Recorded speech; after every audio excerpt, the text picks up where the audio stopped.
सुरारिसुरार्चितलिङ्गं निर्मलभासितशोभितलिङ्गं जन्मजदुःखविनाशकलिङ्गं तत्प्रणमामि सदा शिवलिङ्गं देवमुनिप्रवरार्चितलिङ्गं कामदहं करुणाकरलिङ्गं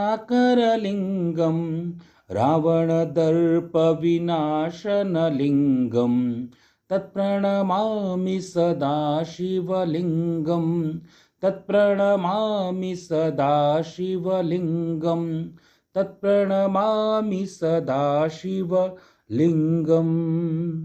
ॐ नमः शिवाय। ॐ नमः शिवाय।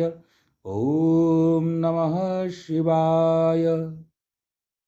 एक बार फिर सबका हार्दिक स्वागत है शिव महापुराण के मनन में, स्मरण में, संकीर्तन में, चिंतन में।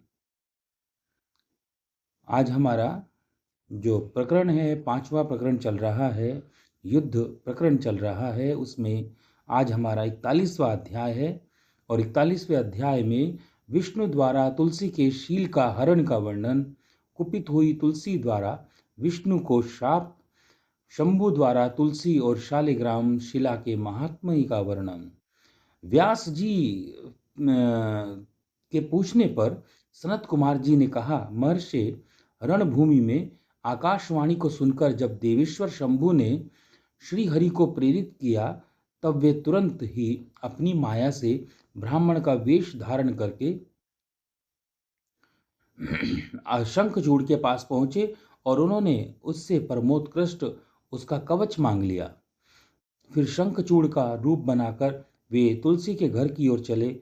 वहां पहुंचकर उन्होंने तुलसी के महल के द्वार के निकट नगाड़ा बजाया और जय जयकार से सुंदरी तुलसी को अपने आगमन की सूचना दी। उसे सुनकर सती साध्वी तुलसी ने बड़े आदर के साथ झरोखे के रास्ते राजमार्ग की ओर झांका और अपने पति को आया हुआ जानकर वह परमानंद में निमग्न हो गई। उसने तत्काल ही ब्राह्मणों को धन दान करके उनसे मंगलाचार करवाया और फिर अपना श्रृंगार किया। इधर देवताओं का कार्य सिद्ध करने के लिए माया से शंखचूड़ का स्वरूप धारण करने वाले भगवान विष्णु रथ से उतरकर देवी तुलसी के भवन में गए। तुलसी ने पति रूप में आए हुए भगवान का पूजन किया, बहुत सी बातें की, तदंतर उसके साथ रमण किया।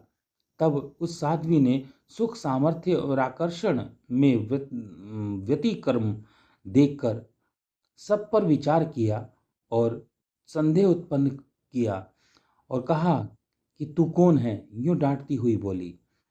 तुलसी ने कहा, दुष्ट, मुझे शीघ्र बतला कि माया द्वारा मेरा उपभोग करने वाला तू कौन है? तूने मेरा सतीत्व नष्ट कर दिया है, अतः मैं अभी तुझे शाप देती हूँ।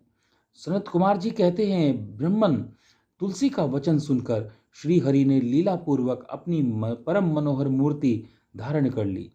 तब उस रूप को देखकर तुलसी ने लक्षणों से पहचान लिया कि वे साक्षात विष्णु हैं, परंतु उसका पातिव्रत्य नष्ट हो चुका था। इसलिए वह कुपित होकर विष्णु से कहने लगी। तुलसी ने कहा, हे विष्णु, तुम्हारा मन पत्थर के सदृश कठोर है। तुम में दया का लेश मात्र भी भाव नहीं है। मेरे पति धर्म के भंग हो जाने से निश्चय ही मेरे स्वामी मारे गए, क्योंकि तुम पाषाण सदृश कठोर, दया रहित और दुष्ट हो। इसलिए अब तुम मेरे शाप से पाषाण स्वरूप ही हो जाओ। सनत कुमार जी कहते हैं, मुने, यूं कहकर शंखचूड़ की वह सती साध्वी पत्नी तुलसी फूट फूट कर रोने लगी और शोकार्त में इतने में वहां भक्त वत्सल भगवान शंकर प्रकट हो गए।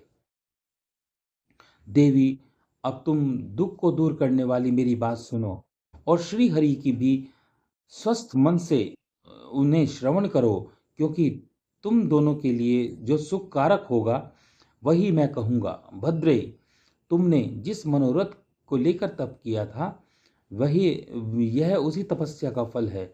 भला वह अन्यथा कैसे हो सकता है? इसलिए तुम्हें इसके अनुरूप ही फल प्राप्त हुआ है। अब तुम इस शरीर को त्याग कर दिव्य देह धारण कर लो और लक्ष्मी के समान होकर नित्य श्री हरि के साथ वैकुंठ में विहार करती रहो।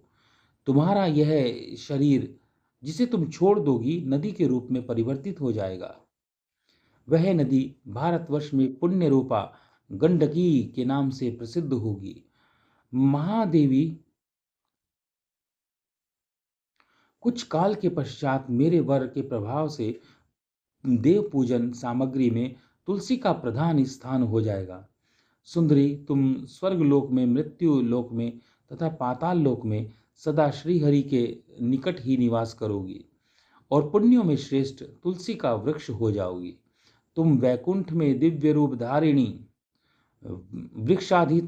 वृक्षाधिष्ठात्री देवी बनकर सदा एकांत में श्री हरि के साथ क्रीड़ा करोगी। उधर भारतवर्ष में जो नदियां हैं, भारतवर्ष में जो भी नदियां हैं उनकी अधिष्ठात्री देवी होंगी। वह परम पुण्य प्रदान करने वाली होंगी और श्री हरि के अंशभूत लवण सागर की पत्नी बनेंगी तथा श्री हरि भी तुम्हारे शापवश पत्थर का रूप धारण करके भारत में गंडकी नदी के जल के निकट निवास करेंगे। वहां तीखी दाढ़ों वाले करोड़ों भयंकर कीड़े उस पत्थर को काटकर उसके मध्य में चक्र का आकार बनाएंगे। उसके भेद से वह अत्यंत पुण्य प्रदान करने वाली शालग्राम शिला कहलाएगी और चक्र के भेद से उसका लक्ष्मी नारायण आदि भी नाम होगा। विष्णु की शालिग्राम शिला और वृक्ष स्वरूपिणी तुलसी का समागम सदा अनुकूल तथा बहुत प्रकार के पुण्य को की वृद्धि प्रदान करने वाला होगा। भद्रे, जो शालग्राम शिला के ऊपर तुलसी पत्र को दूर करेगा उसे जन्मांतर में स्त्री वियोग की प्राप्ति होगी तथा जो शंख को दूर करके तुलसी पत्र को हटाएगा वह भी भार्याहीन होगा और 7 जन्मों तक रोगी बना रहेगा। जो महाज्ञानी पुरुष शालिग्राम शिला, तुलसी और शंख को एकत्र रखकर उनकी रक्षा करता है वह श्री हरि का प्यारा होता है। सनत कुमार जी कहते हैं, व्यास जी इस प्रकार कहकर शंकर जी ने उस समय शालिग्राम शिला और तुलसी के परम पुण्य दायक महात्म्य का वर्णन किया। तत्पश्चात वे श्री हरि को तथा तुलसी को आनंदित करके अंतर ध्यान हो गए। इस प्रकार सत्पुरुषों का कल्याण करने वाले शंभु अपने स्थान को चले गए। इधर शंभु का कथन सुनकर तुलसी को बड़ी प्रसन्नता हुई। उसने अपने उस शरीर को परित्याग करके दिव्य रूप धारण कर लिया। तब कमलापति विष्णु उसे साथ लेकर वैकुंठ को चले गए। उसके छोड़े हुए शरीर से गंडकी नदी प्रकट हो गई और भगवान अच्युत भी उसके तट पर मनुष्यों को पुण्य प्रदान करने वाली शिला के रूप में परिणत हो गए। मुने उसमें कीड़े अनेक प्रकार के छिद्र बनाते रहे। उनमें जो शिलाएं गंडकी के जल में गिरती हैं वे परम पुण्यप्रद हो जाती हैं और जो स्थल पर ही रह जाती हैं उन्हें पिंगला कहा जाता है और वे प्राणियों के लिए संताप कारक होती हैं। व्यास जी, इस प्रकार मैंने तुम्हारे प्रश्नों का ये उत्तर दिया है।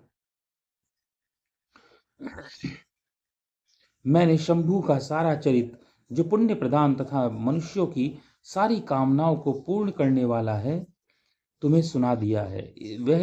यह पुण्य आख्यान जो विष्णु के महात्म्य से संयुक्त तथा भोग और मोक्ष का प्रदाता है तुमसे वर्णन कर दिया है।